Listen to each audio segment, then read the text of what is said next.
Here's a little typewriter I thought was worth a mention. It's Cadet, made by Remington, and it's 1938. A real tiny typewriter, really lightweight. It's less than a square foot footprint, which is smaller than smaller than a Skywriter. It is basically a relabeling of a typewriter that Remington had. It was called a Bantam, which was basically a children's typewriter.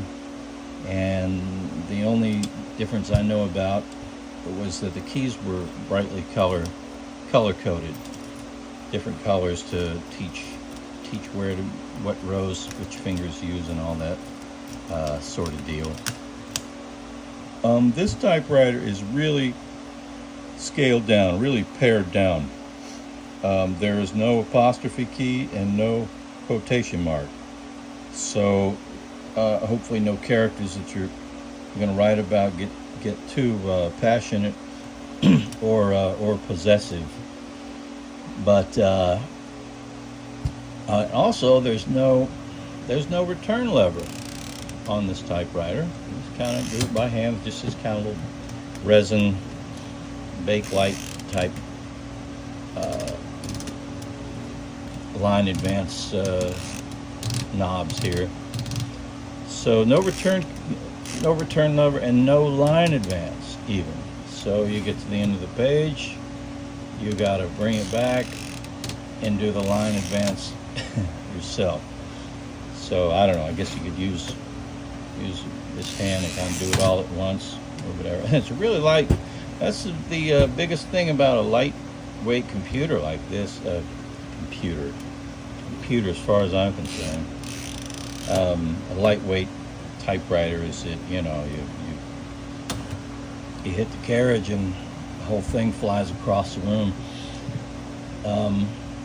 So yeah, it types well. It's really nice looking. Like I say, I cleaned it up quite a bit, flushed the segment, and spend some time getting the slugs to where they would type as crisply as I could get them to without, you know, spending a year on it. But yeah, I think it turned out great. I'm probably not going to do anything else with it, but polished the key tops, and really pleased with how it turned out. So how does it type? Well, I'll tell you how it types. It is very hard to push these keys down, especially for what I would consider an ultra portable. It takes a lot of force. I mean, there's no touch type in here. You're gonna be full-blown Perry Mason with this thing. There's a shift key only on one side and no shift lock.